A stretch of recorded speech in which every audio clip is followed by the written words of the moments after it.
Bien, estimados amigos, tengan ustedes muy buenas tardes. El día de hoy estamos con una conferencia virtual sobre este decreto de urgencia 038-2020 que ha sido publicado el día de ayer en el Diario Oficial del Peruano y que fundamentalmente, entre otros, regula un aspecto que viene causando muchas dudas, interrogantes, es el tema de la suspensión perfecta laboral, ¿no? Entonces, para esta conferencia virtual, tenemos la grata participación del doctor Javier Dolorier, quien es socio de Galvez y Dolorier Abogados, y nos va a sacar de dudas. Hay muchos temas ahí que el gremio contable se viene preguntando, y es más, el día de hoy había una declaración de la ministra. Todos esos temas los vamos a abordar el día de hoy. Bien, bienvenido, doctor Javier Dolorier, a su casa, el Colegio de Contadores Públicos de la Libertad. ¿Qué tal? Muy buenas tardes. Les agradezco mucho la invitación y desde acá un saludo para todas las personas que se han conectado y nos están viendo. Es una situación muy difícil para todos. Estamos trabajando de manera remota. Los laboralistas, sobre todo, estamos con mucho trabajo en este momento. Pero desde acá mi saludo para todos ustedes y mi agradecimiento por estar conectados. Muy bien, doctor, la primera cuestión es, ya el TUO del Decreto Legislativo 728 regula la suspensión perfecta de labores. ¿Cuál es la diferencia entre esta regulación y esta que ha sido dada a través del Decreto de Urgencia 038? Bien, ¿qué tenemos aquí? En primer lugar, el artículo 15 de la LPCL, para efectos de la conversación, es la Ley de Productividad y Competitividad Laboral, mejor la llamamos LPCL, establecía un procedimiento por el cual el empleador podría solicitar al Ministerio de Trabajo una suspensión perfecta de labores por determinadas causales, dentro de las cuales estaba la causa justa y la fuerza mayor. Y esta era una aprobación automática y se comunicaba a los trabajadores y estaba sujeto a una verificación posterior por parte del Ministerio de Trabajo. Ese era el procedimiento y esa norma estaba vigente desde el año 91. Pero ¿qué pasó con la emergencia y con la dación de los decretos de urgencia y los decretos supremos de PCM? El Ministerio de Trabajo emitió la famosa guía de preguntas y respuestas, que es un PDF. Y en ese PDF dijeron que no estaba aplicable el artículo 15 de la LPCL por esta situación de emergencia, con lo cual las empresas no podrían recurrir a la suspensión perfecta de labores. Y eso lo declaró la ministra. Pero ¿qué pasó después? Ante la virtualidad de los hechos, ante la realidad, el gobierno ha retrocedido y ha creado un procedimiento especial para esta situación concreta. De modo tal que por ser un decreto de urgencia no se ha derogado el artículo 15 de la LPCL, sino que se ha suspendido en su vigencia, y para esta emergencia laboral, como nosotros la llamamos, está vigente el artículo 3, numeral 3.2 del decreto de urgencia 038-2020. ¿En qué se diferencia? En varios aspectos. En primer lugar, en la causa. El artículo 15 de la LPCL hablaba de caso fortuito y fuerza mayor.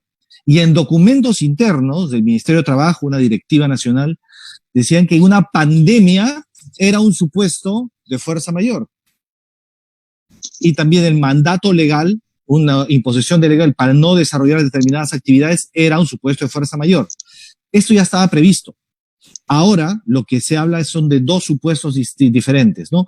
Una empresa que no puede dar trabajo remoto por la naturaleza de sus actividades, o una empresa que no puede dar licencia con goce de haber, pero que además estemos ante dos circunstancias adicionales. Uno, que esto vaya en contra de la naturaleza de las actividades de la empresa, y dos, que justamente se establezca una afectación económica para las empresas. Si se dan esas circunstancias, ¿una empresa qué hace? ¿Puede ir a la suspensión perfecta? No, primero tiene que agotar medidas de negociación con los trabajadores para, por ejemplo, acordar una reducción de remuneraciones, acordar que el trabajador salga de vacaciones, reducir el número de días de trabajo, reducir la jornada diaria de trabajo, por ejemplo, que los beneficios laborales se paguen de manera posterior. Varias alternativas que pueden acordar trabajador y empleador antes de ir a la suspensión. Si no hay acuerdo entre las partes, entonces nos vamos a dos vías posibles que da la ley. Una, la decisión unilateral del empleador de mandar a un trabajador de vacaciones, de, por ejemplo, reducir la jornada de trabajo, reducir las horas de trabajo y, para algunos, reducir la remuneración. Yo no soy tan agresivo en esas recomendaciones, pero algunos consideran que sí, el empleador podría reducir unilateralmente la remuneración. Pero dejemos ahí. El empleador tiene esa opción de conservar la relación laboral mediante medidas unilaterales de reducción de costo o reacomodamiento de su actividad productiva. Y la otra opción que tiene el empleador es ir a la suspensión perfecta de labores. Y esta suspensión perfecta de labores, que se presenta como una alternativa, tiene que estar sustentada. Y esta sustentación económica, de acuerdo a los criterios que señalé anteriormente, tiene que ser evaluada previamente por el Ministerio de Trabajo. Ojo, es previamente y tiene un plazo de 7 días para evaluar la solicitud.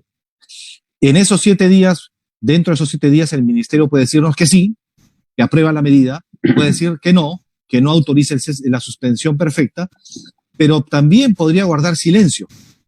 Y en ese silencio opera el silencio administrativo positivo. Bueno, positivo para el empleador, porque estará tácitamente autorizada la solicitud de suspensión perfecta de labores.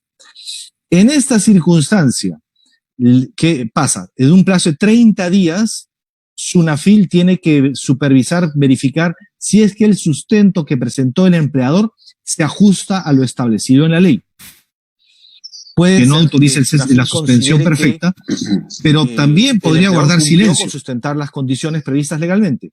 O puede ser que SUNAFIL diga que el empleador no sustentó adecuadamente las causales invocadas. O puede ser que de esos 30 días SUNAFIL no fiscalice, no verifique nada, con lo cual no autorice la suspensión perfecta. Entonces, fíjate cómo todo el procedimiento, pero también podría guardar diferente a lo que está en silencio, sustentar las condiciones previstas legalmente. O puede ser que SUNAFIL diga que el empleador no sustentó adecuadamente las causales invocadas. Ahí viene una puede ser que de esos 30 días SUNAFIL no fiscalice, no verifique nada, con lo cual no autorice. Estaría suspendido, pero de alguna manera solo para las empresas que se ven afectadas, porque sabemos que hay empresas que siguen prestando servicios en condiciones casi normales, ¿no? Las empresas estas que venden productos alimenticios, ¿no? Y otros. Entonces, para ellos no les resultaría aplicable esta norma, sino la norma general que está prevista. Ahí viene una discusión jurídica, pero consideramos que, fíjate, el artículo 3 del decreto de urgencia 038 se aplica para todos los supuestos. No se ha establecido un supuesto que diga aquellas empresas que estén funcionando porque desarrollan labores esenciales se regirán por el artículo 15 de la LPCL. No, estamos interpretando por todo el contexto que para todas las empresas es aplicable el artículo 3 del decreto de urgencia 038. ¿Y por qué te digo esto? Por una cuestión básica, fíjate. En el documento que tenemos, que salió ayer también, que es el modelo de solicitud de suspensión perfecta, se dice algo, ¿no es cierto? Cuando el empleador tiene que sustentar qué tipo de medida va a aplicar, dice, hay un recuadro, 1.2 dice, es la suspensión total o parcial de las actividades. Y es más, si es parcial, hay otros 2 puntos, donde dice, es por actividades o por puestos. ¿Qué sucede ahora? Una empresa puede estar funcionando, puede estar desarrollando una actividad esencial, pero no necesariamente al 100% de su capacidad instalada o el 100% de sus trabajadores están laborando.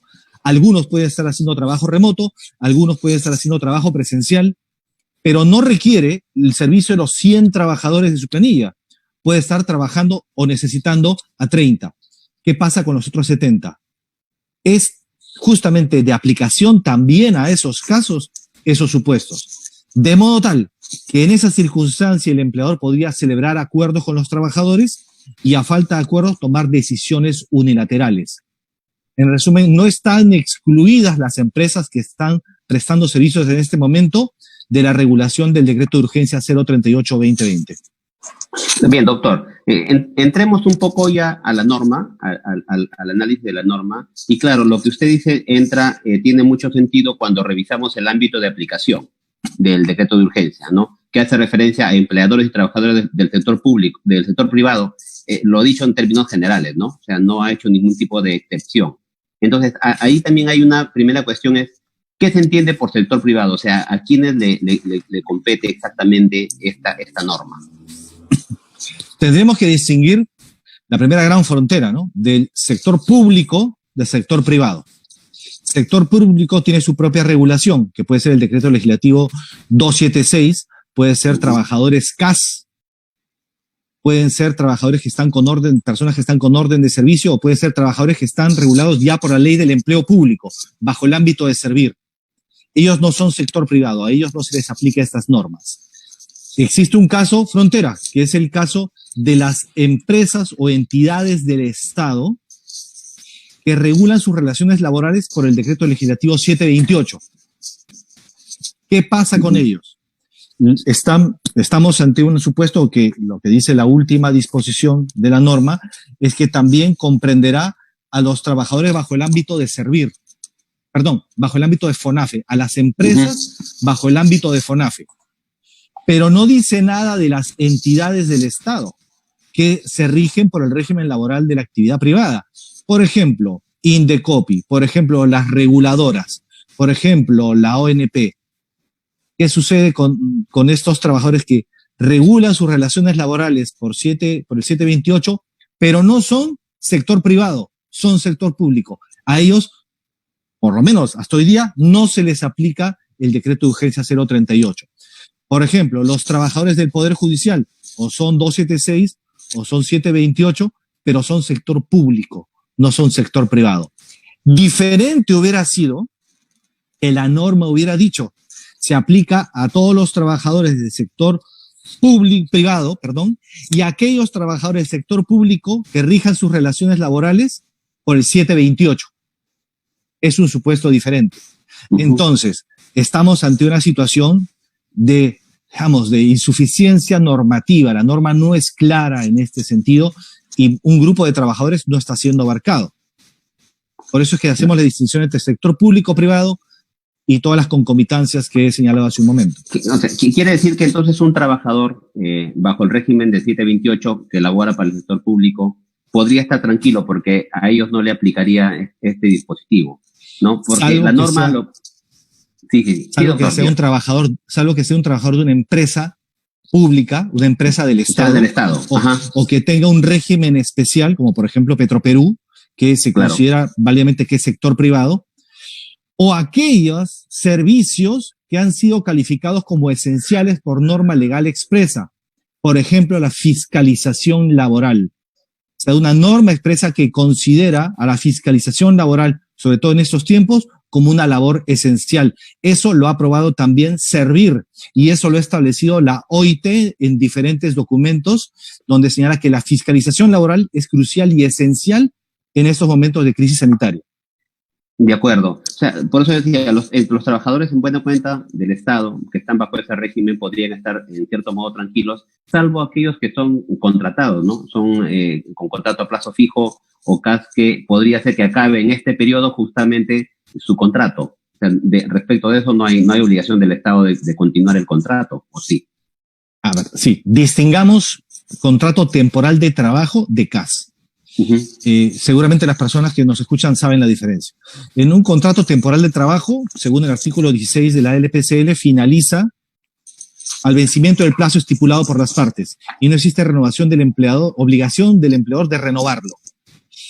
En la guía de preguntas y respuestas del Ministerio de Trabajo se señala, si vence el contrato temporal de trabajo durante la licencia con goce de remuneraciones, ¿tengo la obligación de renovarlo? No. Si venció el contrato temporal el 30 de marzo o ha vencido el 15 de abril, finalizó ese contrato. ¿Qué sucede con los CAS? Sucedería lo mismo, porque ha vencido un plazo contractual. Pero la ministra de Trabajo hace unos días dijo que se estaba contemplando el caso de los CAS para que las entidades que ya tienen un presupuesto asignado renueven o prorroguen el plazo de estos contratos. Ha quedado en un dicho. No tenemos nada formalizado respecto a este importante segmento de trabajadores que son los CAS. Entonces, todos los que no son temporales y no son CAS, son planilla, son, como decimos nosotros, ya están en la estructura remunerativa de la empresa, ellos y ocupan una plaza ellos están con licencia, con goce de haber, hasta que se establezca lo contrario. Bien, queda muy claro. Pasemos a un segundo punto de la norma. La norma se entiende, como usted ya bien lo ha señalado, que el empleador se entiende que va a adoptar medidas que resulten necesarias, dice. O sea, antes de ir a la suspensión, debería adoptar. Y pone, como usted bien decía, dos situaciones, ¿no? Dice, empleadores que no puedan implementar la modalidad de trabajo remoto. Entonces, por tanto, es obligatorio que los empleadores busquen la manera de implementar trabajo remoto. Tal como está escrita la norma, nos da a entender lo siguiente, que un empleador, por la naturaleza de sus labores, puede o no dar trabajo remoto. Por ejemplo, digamos, una empresa industrial, bien, una empresa metalmecánica, ¿está obligada a dar trabajo remoto a los trabajadores, a los obreros industriales? No, es imposible. ¿Quiénes podrían hacer trabajo remoto? Los trabajadores de administración, el área de contabilidad, el área de seguridad, de recursos humanos, ¿no? Las gerencias, están trabajando al 10% porque la planta está cerrada. Una empresa de construcción civil, una empresa constructora también está cerrada. Un hotel, ¿no? Un colegio, están cerrados. Entonces, en estos casos, ¿es posible dar trabajo remoto cuando la naturaleza de las labores es manual o es de contacto directo con el público? No, es imposible. Entonces, en ese caso, ¿qué es lo que tenemos? Una empresa podría plantear alternativas a los trabajadores, reducción de sueldos, vacaciones, básicamente eso, ¿no es cierto? Porque no tiene sentido rebajar la jornada de trabajo o los días de trabajo porque no están trabajando.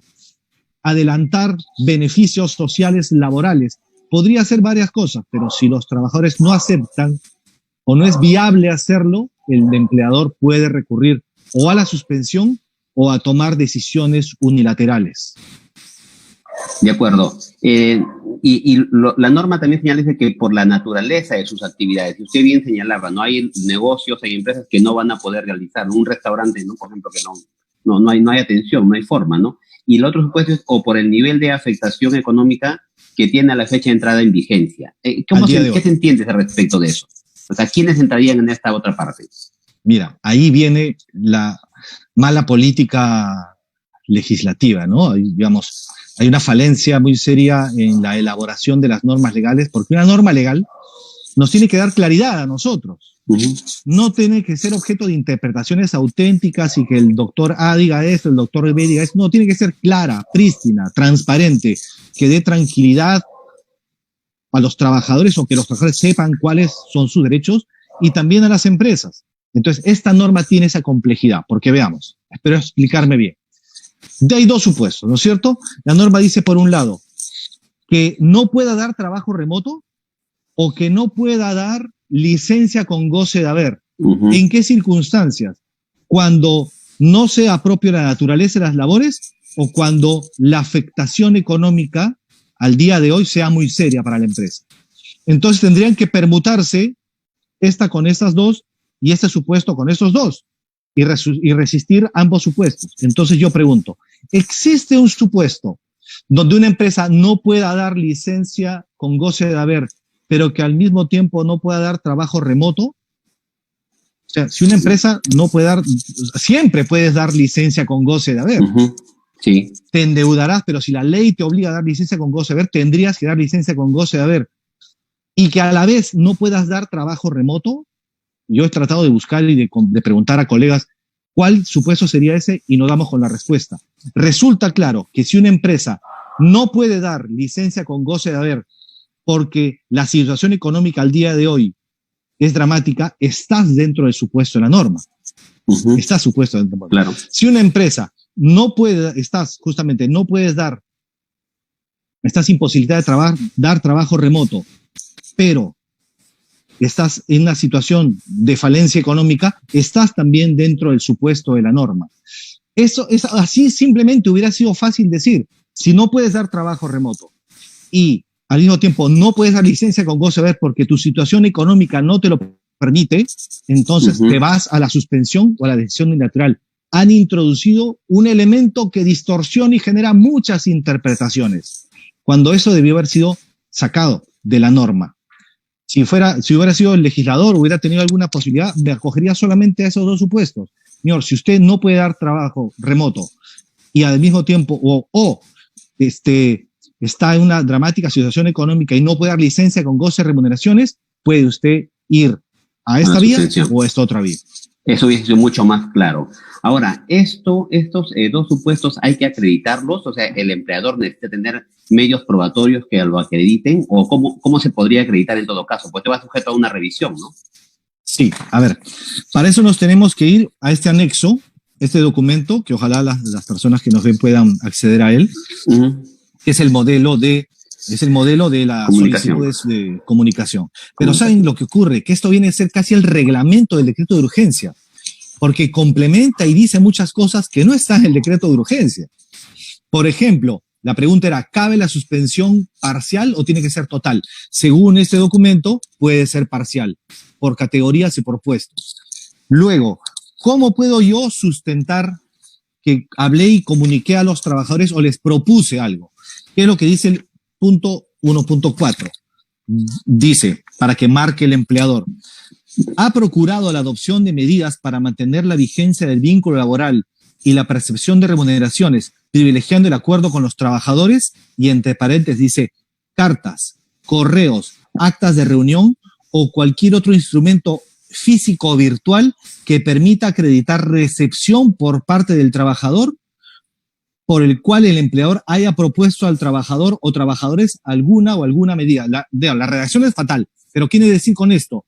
Que el empleador, ¿cómo acredita que hizo una propuesta a los trabajadores de modificar condiciones de trabajo? Volvemos a leer, cartas, correos, actas de reunión o cualquier otro instrumento físico o virtual. ¿Te quedabas ahí? Perfecto. Muy bien. Un WhatsApp. Doctor, un WhatsApp es prueba. Si es que es un medio común, corriente de comunicación entre trabajadores y empleadores, es un medio válido. El correo electrónico proporcionado por el trabajador, ¿qué duda cabe? Entonces, ante la separación física que existe entre las personas hoy día, recorremos a los medios virtuales. Un empleador hace una propuesta por correo electrónico o por WhatsApp a los trabajadores diciéndole, Juan, quisiera que por favor salgas de vacaciones 30 días. El trabajador dice, no estoy de acuerdo. Entonces, eso habilita al empleador a dar el paso siguiente. Y ya tienes ahí, tu empleador, la constatación física de que hiciste una propuesta. Y eso tendrías que marcarlo como sí. Y luego, en los anexos, acompañarlo o tenerlo en custodia al momento que la SUNAFIL te solicite de manera presencial o virtual que proporciones información para analizar si procede o no tu solicitud de suspensión perfecta de labores. Ahí se entiende que al trabajador se le tiene que comunicar, ¿no?, la propuesta de reducción de jornada, de sueldo, lo que fuere, de manera motivada, no sustentada, diciendo no procede por tal o cual razón, o simplemente es la decisión unilateral del empleador. Lo que estamos recomendando nosotros es la elaboración de un protocolo. Es decir, toda la empresa tiene que tener un protocolo para poder utilizar estas normas de emergencia laboral. Entonces, seguir pasos, ¿no es cierto? Etapas, pasos. La etapa, la negociación previa, cómo se plasma, con conversaciones directas, si el trabajador está yendo a trabajar, con actas, ¿bien? Si hay sindicato, tenemos que reunirnos con el sindicato de manera directa o virtual. Trabajadores individuales, le mandé un correo electrónico. Todo eso tiene que ser un proceso detallado, prolijo, y al trabajador se le explica, mira, estamos en una situación, no te tengo que explicar la situación del COVID-19, estamos en una situación dramática porque no estamos trabajando, o estamos trabajando al 30% de nuestra capacidad. Entonces, te propongo esa situación para continuar con la relación laboral y que tú tengas un ingreso. De acuerdo. El trabajador en ese caso responderá sí o no, pero ya tienes la prueba. Ajá, de acuerdo. Y el otro tema más complejo, me parece aún, es comunicar el tema de que no te puedo dar licencia con goce, ¿no?, por la situación misma económica de la empresa. Eso también tiene que acreditarlo con los estados financieros, con el saldo de caja, no sé, de qué manera habría que la empresa documentar esto, ¿no? Mira, ahí estamos ante otra vez las catacumbas, ¿bien? La norma no dice nada. Lo que dice este documento, que como digo, tiene que casi, es más completa que la ley, nos dice plazo de duración de la medida, relación de trabajadores comprendidos, y acá dice anexos facultativo. Entonces no se queda en el limbo, ¿no es cierto? Ajá. ¿Qué tengo que acompañar acá?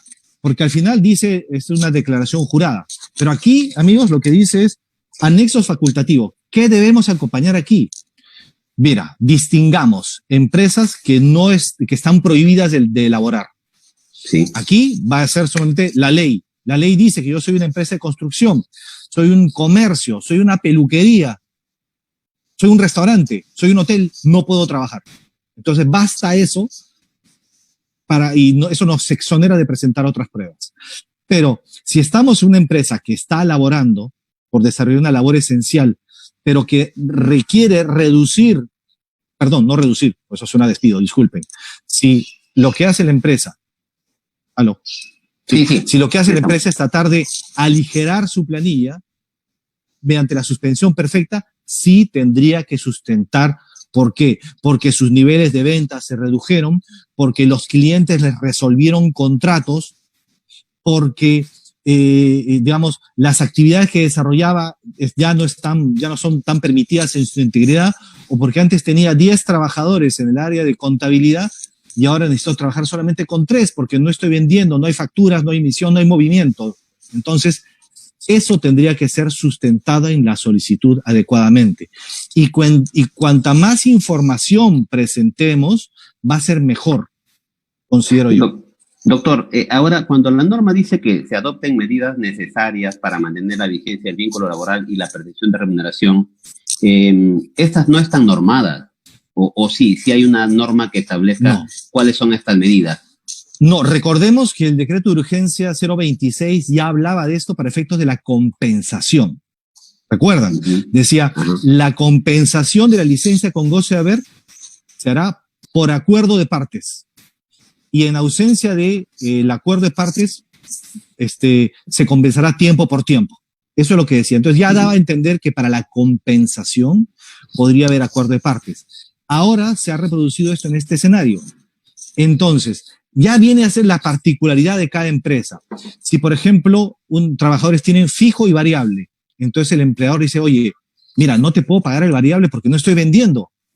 Te puedo seguir pagando el fijo que te genera un ingreso permanente. ¿Estamos de acuerdo? Muy bien, estamos de acuerdo. O estás trabajando de manera remota.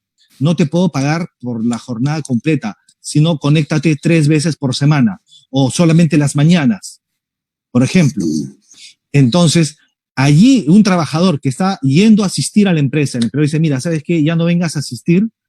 Acordemos que me vas a mandar informes o reportes en base a los datos que te doy. Te vas a tu casa, realizas labor remota, pero te tengo que pagar menos. ¿Estás de acuerdo? ¿Estás de acuerdo?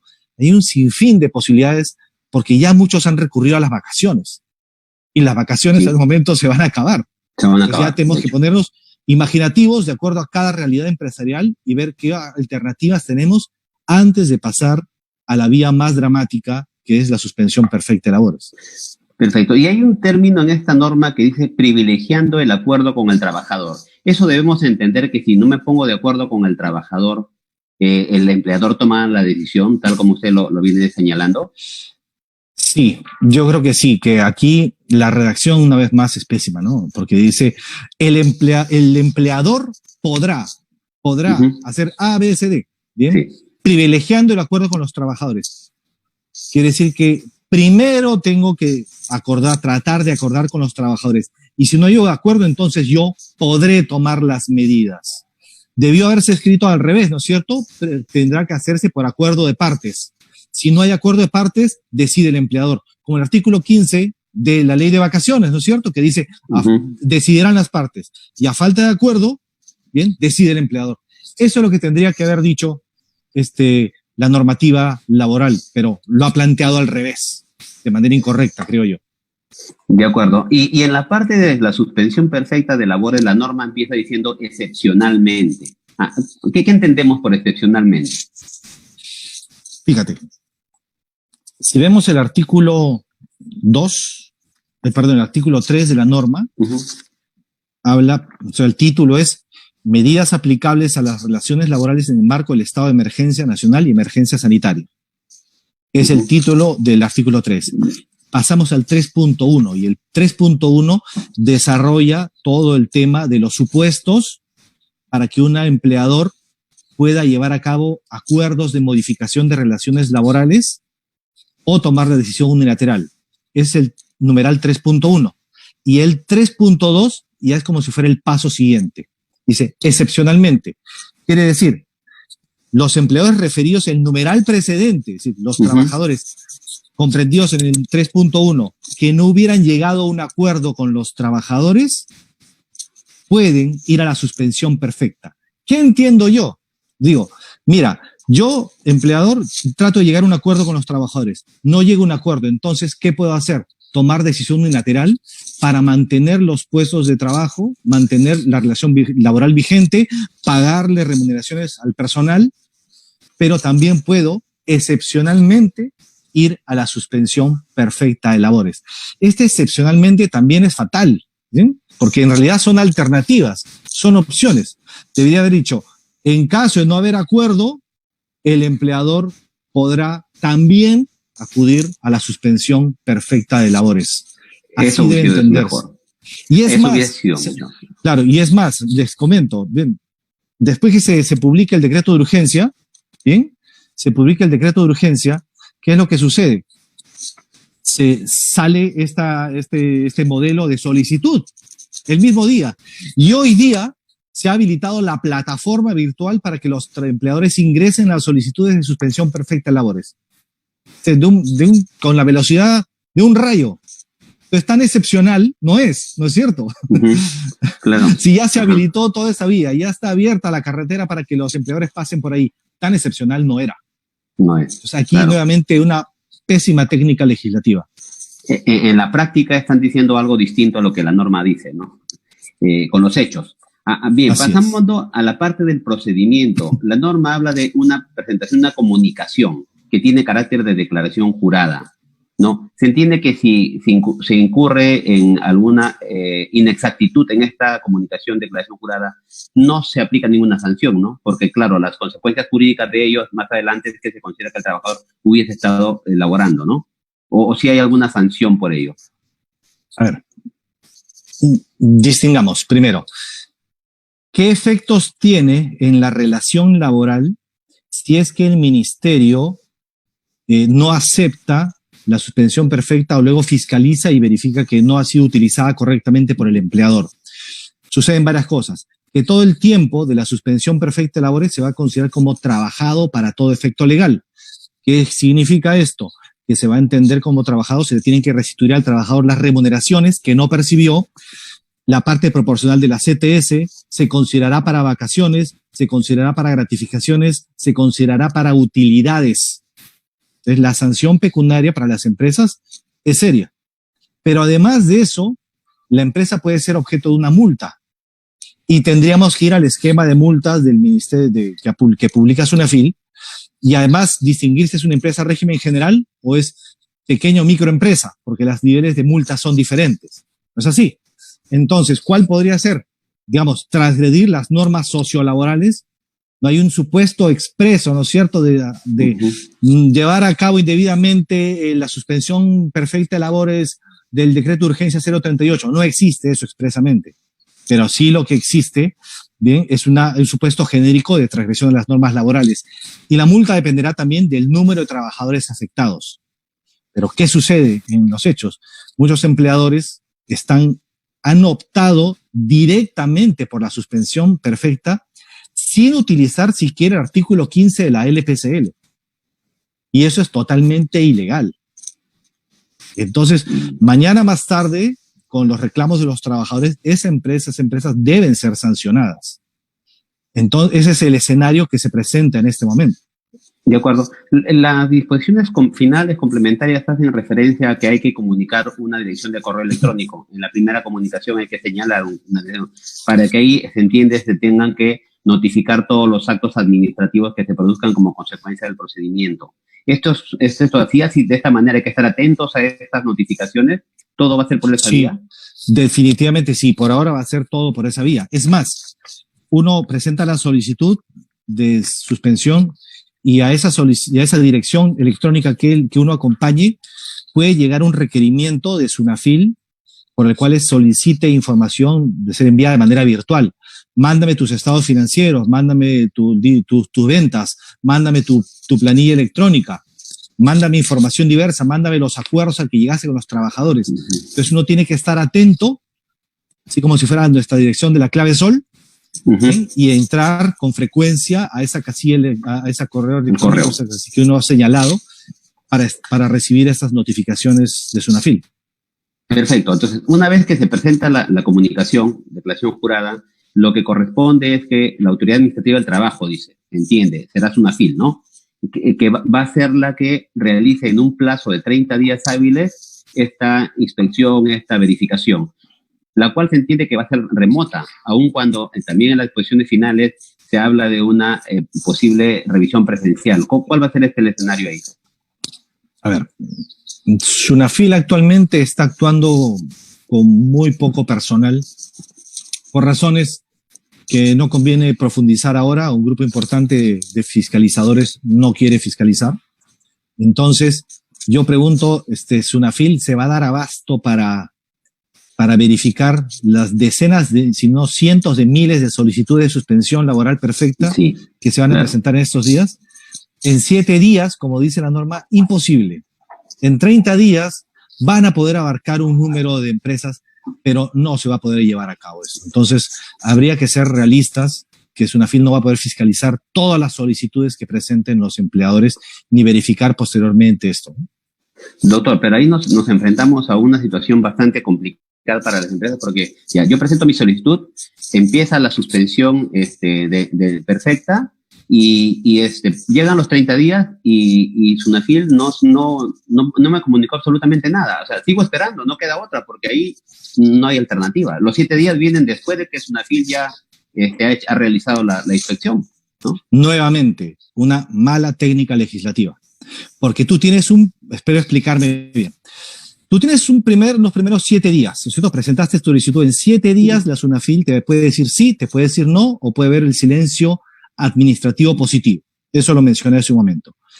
Entonces, sea que te digan sí, sea que te digan silencio positivo, tú ya aplicas la suspensión perfecta. Y estás aplicando la suspensión perfecta y dice la norma que en 30 días verificará. En esos 30 días te pueden decir, oye, dame más información, y si te dijeron que silencio administrativo positivo, pueden verificar ese silencio administrativo positivo y verificar justamente si estás de acuerdo a la norma o no. La pregunta es, ¿qué pasa después de los 30 días? No es que te han denegado la medida. Continúa la suspensión perfecta de labores. El problema está de acuerdo a lo que dicen aquí, que después de esos 30 días, SUNAFIL ya no te puede fiscalizar, ya no puede verificar tu solicitud. Si uno lee la norma, eso es lo que te estarían diciendo. Significaría que vía este decreto de urgencia se estarían limitando la potestad fiscalizadora de SUNAFIL, lo cual no es correcto. No debió haberse señalado ese plazo de 30 días. Es como si fuera, digamos, el plazo de prescripción que tiene un contribuyente para que lo fiscalice la SUNAT, ¿cierto? Si pasa un determinado número de años, ya no te pueden fiscalizar. Algo así han querido traer aquí y me parece demasiado peligroso plantearlo de esa manera. La norma, doctor, ahí no sé si yo lo estoy entendiendo mal, hace referencia a que los 7 días, dice, la Autoridad Administrativa de Trabajo expide resolución dentro de los 7 días hábiles siguientes de efectuada la verificación posterior a que se refiere el numeral precedente. Por eso, ¿qué es lo que corresponde? ¿Primero vienen los 7 días y luego los 30 o es al revés? ¿Cómo es la redacción? Claro, ¿ves cómo esa interpretación? Porque el numeral precedente es el 3, ¿a qué se refiere el numeral precedente? ¿Cuál es el numeral precedente? Es el de 30 días, el de los 30 días, pues. Por eso yo entiendo que es 30 días y luego los 7. Pero el numeral precedente es el 3.2. El 3.2, que hace referencia en el último párrafo a los 30 días. Dice, mira, dicha comunicación está sujeta a una verificación posterior. A una verificación posterior. Una verificación es diferente a una aprobación. Entonces, está sujeto a una verificación posterior de 30 días. No mayor de 30 días de presentar la comunicación. Pero luego dice, la Autoridad Administrativa de Trabajo expide una resolución a los 7 días posteriores. Entonces, ¿qué podemos entender? Ambas cosas. Yo lo puedo entender de una manera, tú lo puedes entender de otra manera. Entonces, yo presento mi solicitud tiene 30 días para verificar. ¿Qué pasa si en estos 30 días no se verifica nada? Claro, ahí viene el problema, es lo que yo entendía, ¿no? Corren los 7 días posteriores y si no te dicen nada, entonces, ¿qué tendríamos que esperar para hacer la medida? Tendríamos que esperar 37 días. Es que después de los 30 hay un limbo porque la norma no dice nada. Sí, así es. Entonces, en efecto. Eso genera mucha inseguridad jurídica porque yo ahora presento y yo sé que mañana no me van a responder. Entonces, porque el peor escenario es, después de un tiempo, la SUNAFIL me dice, ¿sabes qué? No correspondía que dé la suspensión perfecta. Y todo se retrotrae al, ¿no? Entonces, es un problema complejo esto. Claro, porque ahora, te dice, como tú lo has entendido, también soportaría una interpretación.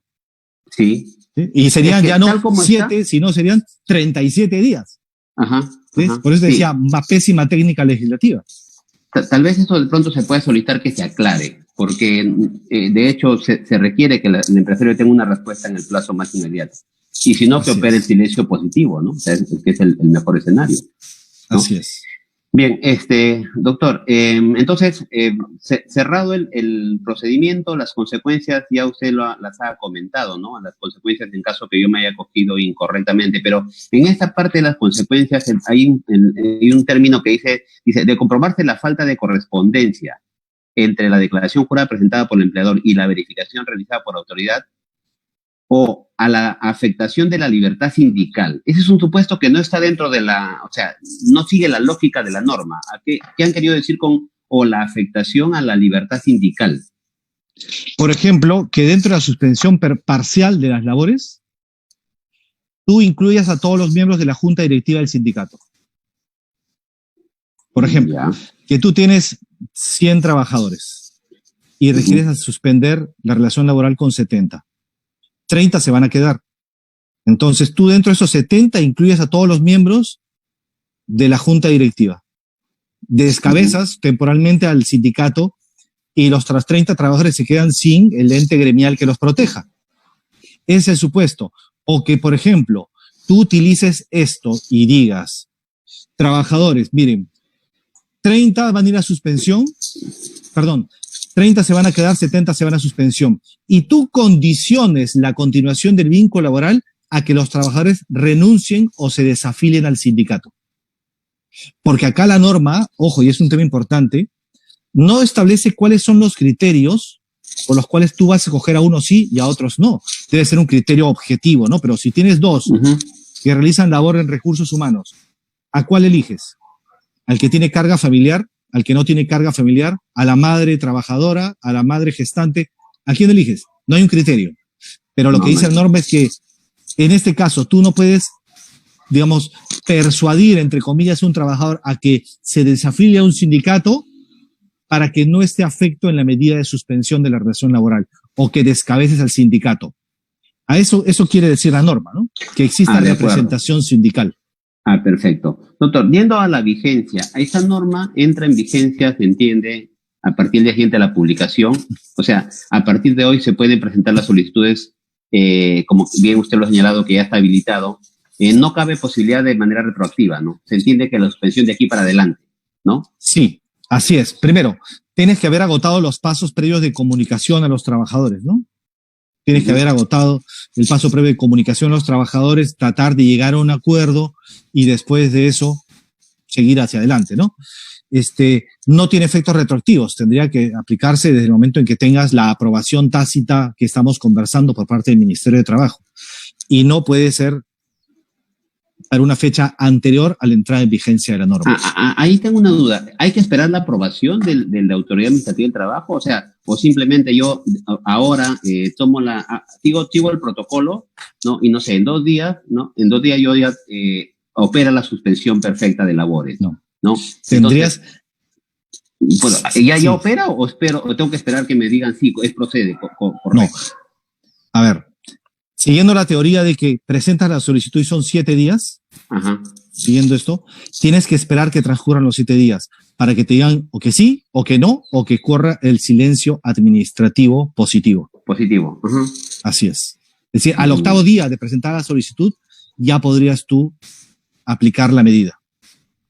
Ya, aunque la norma expresamente así no lo señala, ¿no? Pareciera que con la sola presentación y comunicación, ¿no? O sea, Sí, pues ahí entramos, sí, fíjate, ahí entramos a otro supuesto de discusión. Porque yo, personalmente, ¿qué estoy recomendando? Espérate los 7 días.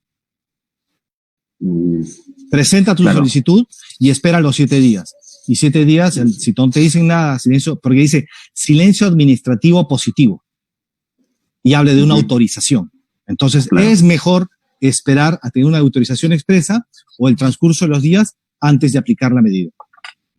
Por eso es que yo le encontraba más sentido de que primero vengan los 30 de la verificación y luego los 7, porque se entiende que ya ha sido sujeto a una revisión en los 30 y en los 7, si yo te respondo o no, se entiende que ya de manera positiva, ¿no? Tu solicitud ha sido...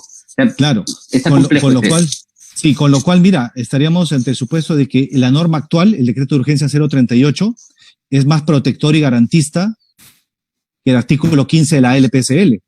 Sí, por supuesto. No tendría mucho objeto. Además de esto es temporal y las empresas ahora quieren una solución, ¿no? Así es. Sí. Ahora, esto me lleva a un problema operativo, porque supongamos una empresa el día 20, tiene el 20, el 25 tiene la aprobación, o ya está disponible para... Ahora, ¿cómo lo declara en abril? ¿Cómo lo declara este trabajador? Hasta el día 25 y luego los otros días.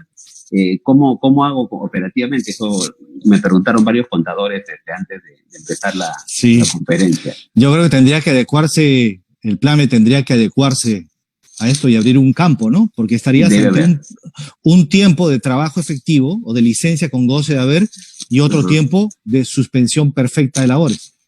Entonces esperemos la modificación. El pago sería hasta determinado día, hasta el 20, ¿no? Que tú me indicas. Claro. Y después ya no hay pago de remuneraciones. De hecho, o sea, es que seguro lo urgente, lo que viene es la modificación del PLAME, es lo más coherente, muy razonable. Doctor, y respecto a los trabajadores del grupo de riesgo, ahí también la norma ha hecho alguna precisión, ¿no? Sí. Ahí el artículo 4. ¿No? Claro, ahí donde le aplica. No le aplica, te refieres a la suspensión tema de la suspensión perfecta, ¿no? Sí. Mira, nuevamente, ¿no? Ya nuestros amigos que nos están escuchando seguramente ya están cansados de que yo diga una pésima técnica legislativa. Pero ¿qué es lo que pasa? Dice el título 2 del decreto de urgencia, dice medidas para preservar el empleo. El artículo 3 describe primero el acuerdo, después la suspensión perfecta, las medidas y el plazo. Y abre 4. Y en 4 dice los trabajadores grupo de riesgo, que no pueden realizar trabajo remoto. En este caso, ¿qué es lo que pasa? Tiene que haber un acuerdo para algún tipo de medida, ¿no? Que las que hemos conversado, reducción de remuneraciones, vacaciones. Pero como estas personas están de licencia, básicamente esas serían las dos medidas, reducción de remuneraciones o vacaciones que ya están pendientes de goce. No puedes reducir jornada, no puedes reducir horarios, no puedes, ¿no es cierto? Puedes jugar con los ingresos o con las vacaciones. Bueno, ¿qué pasa? No hay acuerdo. El trabajador no quiere. ¿Qué dice la norma? Dice, el empleador puede adoptar las medidas que resulten necesarias a fin de mantener la vigencia del vínculo laboral y la percepción de remuneraciones. No dice nada respecto a la suspensión perfecta respecto a esta categoría de trabajadores. Y primero, abro un paréntesis, me extraña que no se haya comprendido acá las trabajadoras embarazadas, por ejemplo, ¿no es cierto? Claro. Ya, cierro paréntesis. ¿Qué es lo que pasa aquí? ¿Podemos ir a la suspensión perfecta? Yo creo que no, porque justamente es un segmento que requiere protección. ¿Sí? Es un segmento que requiere protección. Entonces, si es un trabajador con diabetes, trabajador con riesgo coronario, requiere tener ingresos para poder, digamos, afrontar la enfermedad que tienen. Y más aún cuando está sujeto a las vicisitudes de este virus. Si es un trabajador de más de 60 años, está también dentro de la edad de riesgo. Es un trabajador que seguramente necesita ingresos para alimentarse correctamente y proteger él y su familia. Entonces, aquí no existe una respuesta de sí o no. Puestos a escoger, si me dirías comprender este segmento de trabajadores dentro de una suspensión perfecta de labores, yo diría que no. Yo estoy recomendando que no. Doctor, hay una disposición complementaria final, la cuarta, que me llama la atención. Dice otras medidas laborales. Dice, para todo aquello que no ha sido previsto en el título segundo del presente decreto de urgencia, el empleador puede adoptar las medidas establecidas en el marco laboral vigente. ¿Qué podría entenderse de esto? O sea, el tema, la suspensión perfecta del artículo 15 de la ley de productividad, ¿a eso se refiere? No, creo que no. Creo que el artículo 3.1 y 3.2 y siguientes reemplazan al 15 de la LPCL de manera temporal. Me parece que ¿sabes qué? Lo que se llama una especie de cajón desastre. Es decir, dice, en todo aquello que no ha sido previsto en este título, el título 2 del decreto de urgencia, el empleador puede adoptar las medidas establecidas en el marco laboral. Dice, en todo lo no previsto. Bueno, ya está previsto acá el procedimiento de cese colectivo. Entonces, como no podemos ir a otra norma. Como un tema de supletoriedad de pronto. Claro, en todo lo no previsto, el empleador puede adoptar las medidas establecidas en el marco laboral vigente. Bueno, eso comprende un mundo de cosas. Yo podría decir acá están el dar vacaciones, ¿no? Artículo 14 de la ley de vacaciones. Puedo dar vacaciones. Puedo modificar turnos, puedo alterar los tiempos de trabajo, puedo hacer un montón de cosas que están previstas dentro de la legislación laboral. Eso no me podría llevar, no sé si sea descabellado lo que le planteo, no me podría llevar a decir, también puedo aplicar el cese colectivo. Mira, el cese colectivo yo creo que no está permitido en este momento porque el decreto de urgencia 026 señala expresamente, ¿no? Que no se puede alterar ni la naturaleza ni la vigencia de la relación laboral. Esto es, puedes despedir arbitrariamente, bueno, está prohibido el año 2001, pero tú no puedes despedir a una persona en este contexto. Y yo creo que tampoco estaría previsto temporalmente el cese colectivo. Pero, ¿qué es lo que pasa? Una empresa puede llevar a cabo un proceso de liquidación o de cierre hoy día, sí puede hacerlo. Digamos, no funciona registros públicos, pero ya podría tener un acuerdo de accionistas, ya podría estar, hay notarías que están trabajando de manera virtual, ya podría estar presentando todos los documentos a la notaría para que la notaría después, apenas se active, presentar esto y después hacer el trámite de dar de baja el RUC, pagar liquidaciones y señores, cerramos y abrimos otra empresa con otra razón social. Ojo, no estoy diciendo que se haga ni estoy recomendando eso, claro, sino que, ¿qué pasa? Prácticamente las normas o las declaraciones de la ministra que vamos a conversar después estarían empujando a las empresas a hacer eso. Yo tengo clientes que me están diciendo eso, no, Javier, si yo no puedo hacer eso, si acá me cierran, si me dicen que tengo que esperar 35 días, entonces, ¿sabes qué? Mejor liquido a la gente, si soy MIPE, yo liquido a la gente, le pago la indemnización y me olvido de todo el problema. Y cuando reabra, los vuelvo a contratar. A eso está llegando una relación laboral complicada y restrictiva. Justo, doctor, a eso iba, porque conversábamos al interno antes de salir al aire sobre estas declaraciones que ha dado la ministra en varios medios de prensa, ¿no? Sobre que aquellas empresas que han optado por algún tipo de los beneficios que el Estado está dando, no podrían aplicar esto de la suspensión perfecta. ¿Cuál es su postura al respecto? Distingamos de la persona, la ministra, quien conozco y le tengo el máximo de los respetos, sé que es una persona seria y de bien, de la actuación de un funcionario. Y yo creo que lo peor que nos puede pasar en este momento son marchas y contramarchas, declaraciones que no están respaldadas por la ley.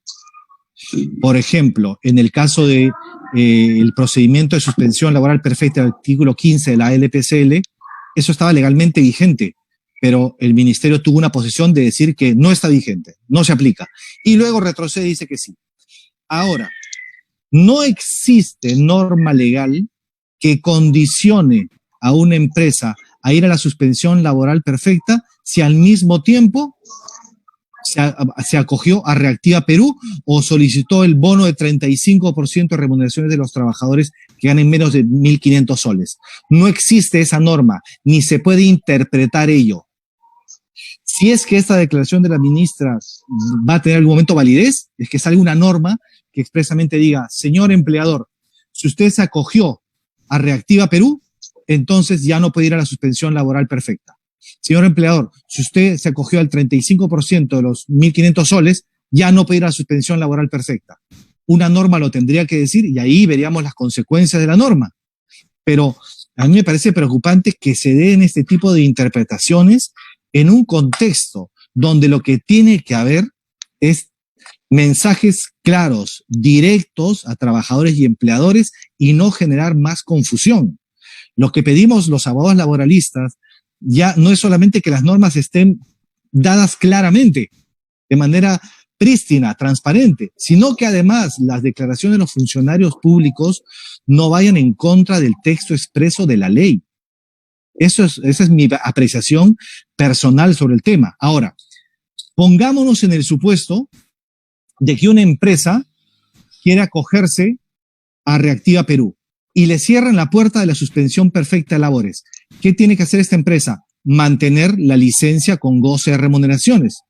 De modo tal que lo que recibe como préstamo, es un préstamo, tendría que servir para seguir pagando planilla. Y en ese caso, esta empresa, ¿cómo se capitaliza y cómo está en una mejor posición para afrontar el día después de la emergencia laboral? ¿Con qué capital de trabajo paga proveedores, compra materias primas, paga servicios? ¿Cómo entra nuevamente en funcionamiento si es que lo que pidió de préstamo va al pago de remuneraciones? No tiene sentido. Yo justamente esto me lo consultaron un par de clientes a raíz de estas declaraciones que han asustado a mucha gente y me he dicho, ¿sabes qué, Javier? Si es así, si eso dice el gobierno, yo cierro, liquido, voy con mis socios o con mi esposa, que es mi contadora, y liquidamos la empresa, cerramos, se acabó el problema. A eso estaría llevando esta situación complicada, si es que se aprueba esta medida. Claro, sí es lamentable porque si la ministra ya lo adelantó y como bien sabemos no tiene sustento legal esa afirmación, es probable que más adelante aparezca una norma indicando o materializando esta postura, lo cual sería una pésima señal porque lo que pedimos es seguridad jurídica, ¿no? O puede ser que no. O puede ser que mañana el presidente de la República, cuando le pregunte en la conferencia de prensa esto puntualmente, ¿puede acogerse una empresa a la suspensión perfecta si es que se acoge a Reactiva Perú? Y el presidente dice, sí se puede acoger. O la ministra de Economía dice, sí se puede acoger. Ya sí, el claro. Mensaje fue, ya estamos. Ya. Pero igual genera una sensación de incertidumbre en la población este tipo de declaraciones. Doctor, para ir cerrando ya nuestra conferencia virtual, algunas preguntas que me hicieron, algunos días fueron aclaradas, pero igual, dice, ¿resulta posible realizar la suspensión perfecta a un grupo de trabajadores, solamente a un grupo? ¿Cuáles serían los criterios a seguir? Y me ponen un caso en particular, por ejemplo, una entidad educativa privada está prestando servicios de clases virtuales, ¿podría suspender a trabajadores de limpieza, administrativos y similares? ¿Es posible esto? Sí. La norma permite, digamos, la norma no lo aclara, pero el formato al que hacía yo referencia sí permite la suspensión parcial. Y podrías comprender dentro de los profesores aquellos que tienen clases presenciales, aquellos que no. Por ejemplo, los profesores de educación física, con todo el respeto y cariño a los profesores de educación física. No están prestando servicios porque no puede haber una clase realmente efectiva de educación física de manera virtual, ¿no? Pero los demás profesores sí están trabajando, pero el personal de vigilancia, el personal de limpieza, el personal de mantenimiento, el personal de recepción no está trabajando, sí podrían estar comprendidos, en teoría, en una suspensión perfecta de labores. Perfecto. Y la última pregunta es, trabajadores que ya tomaron vacaciones, ¿se les puede adelantar las vacaciones aún devengadas o por devengar? Sí. La modificación del decreto legislativo 713 permite dar vacaciones adelantadas. Entonces, si un trabajador se compromete con el empleador y dice ya, este tiempo de licencia vamos a considerarlo como vacaciones adelantadas, eso es posible. Y fíjate, a eso se estaría refiriendo la disposición final que tú comentabas, ¿no? ¿Puedo recurrir a las vacaciones adelantadas como una medida paliativa? Sí, está permitido hacer eso. Perfecto, doctor. Doctor, estamos precisamente al cierre de la conferencia. ¿Algunas recomendaciones finales, comentarios finales para ya cerrar esta conferencia? Sí, a ver, yo he estado declarando en medios y hoy día declaré en Latina y una central sindical tergiversó mis declaraciones. Me dijo que yo estaba a favor de que se incluyera a las embarazadas dentro de la suspensión perfecta de labores. Y yo no dije eso. Entonces, lo que sí dije es que los empleadores, al momento de aplicar la suspensión perfecta de labores, deberían tener criterio de solidaridad también con los trabajadores. Es una medida drástica, es una medida extrema, que se justifica en muchísimos casos, pero en aquellos supuestos en que la empresa pueda considerar y cumplir un rol social de proteger a determinados segmentos de trabajadores, debería hacerlo. Un empleador, si va a la suspensión perfecta de labores, tiene que seguir pagando salud para que los trabajadores continúen con la protección social y no se interrumpa, ¿no es cierto?, la atención médica. Pero se puede comprender a determinados trabajadores de más bajos ingresos, de más bajas remuneraciones, o trabajadoras embarazadas, o trabajadores que son únicos sostén de familia. Entonces, tomar en cuenta esas condiciones reales y tratar de no incluir a esos trabajadores en la medida de lo posible. Pero sabemos que la circunstancia es muy, muy drástica. Y por otro lado, quisiera hacer una referencia final. Existe una idea de que esta suspensión perfecta de labores es un beneficio para las empresas y que estas empresas van a utilizarla en contra de los trabajadores. A ver, creo que nos debemos quitar de sesgos políticos y considerar que una empresa no gana con esta suspensión perfecta. Una empresa gana cuando produce, cuando trabaja, cuando da servicios, cuando vende, cuando atiende clientes, cuando aloja huéspedes. Allí es cuando gana la empresa, cuando tiene ingresos y da trabajo. Una empresa no tiene como objetivo estar en suspensión perfecta de labores. Entonces, no es un beneficio para las empresas a quienes se está satanizando en este momento.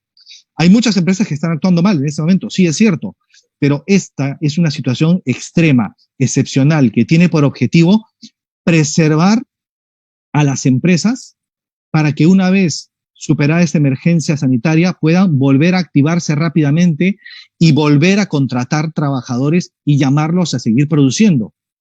Es, mi estimado amigo, es como una imagen siguiente, ¿no es cierto? Si se está hundiendo el barco, lo que nos van a salvar son los botes salvavidas, que son las unidades productivas, las empresas. Si sobrecargamos a las balsas salvavidas, se van a terminar hundiendo y los más perjudicados van a ser los trabajadores al final, porque los recursos del Estado nos están ayudando, pero no son recursos ilimitados e infinitos. Va a llegar un momento que al Estado se le puede acabar los recursos y ya no va a poder ayudar a las empresas ni dar subsidios a los trabajadores. No queremos que eso pase. Por eso creo que estas medidas deben ser consideradas y analizadas en toda su dimensión. Bien, doctor, extraordinaria su participación. Muchas gracias por sus reflexiones y esperemos que el gobierno tome parte de estas ideas que nos acaba de transmitir para que, por el bien de todos. Muchas gracias una vez más en nombre del Consejo Directivo del Colegio de Contadores Públicos de La Libertad. Muchas gracias, un abrazo y nuevamente un saludo para ustedes, para el Colegio de Contadores de La Libertad. Espero que en un momento podamos saludarnos y darnos un abrazo. Y para todas las personas que están viendo, mi saludo y mi gratitud por haberse conectado. Muchas gracias. Gracias.